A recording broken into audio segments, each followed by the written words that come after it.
Good afternoon. We told you yesterday about the court order requiring the Forest Service to end all wood cutting in the state because of a fight over habitat for the Mexican spotted owl. Well, state lawmakers say their phones have been flooded with worried New Mexicans who will have no way to heat their homes. They say this has turned into a state emergency. This is a common sight across New Mexico during the winter and the months leading up to it. A lot of the residents of New Mexico and northern New Mexico count on firewood to heat their homes, to cook.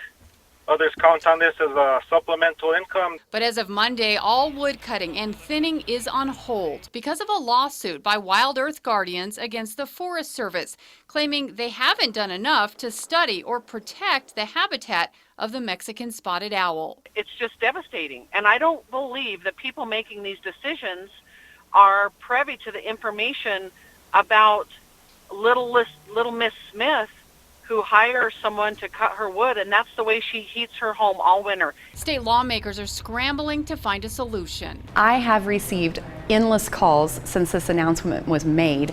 I've heard from different community leaders, so it's a huge concern. Several are drafting a letter asking the order be lifted. Without wood, they fear many people will go cold this winter. Several of us are shaking every tree that we can possibly shake, contacting people at the congressional level to make sure that they understand how devastating this is to rural, especially rural New Mexico. In the meantime, they're also looking for alternatives. If we can't get this figured out, if it's going to be a longer issue to resolve, then I would like our state land commissioner to open up the state lands, and maybe our state forester could oversee the wood cutting, because so many people in rural communities, they rely on wood to heat their homes. They don't have another alternative. Some who do have an alternative, like propane, simply can't afford it.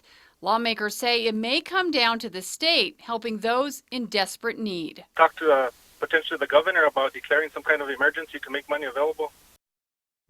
We did reach out to the governor's office to see what, if anything, her office is doing about this. We have not heard back. One state lawmaker told us this also happened back in the early 90s, and it devastated not only residents, but people who make a living cutting wood.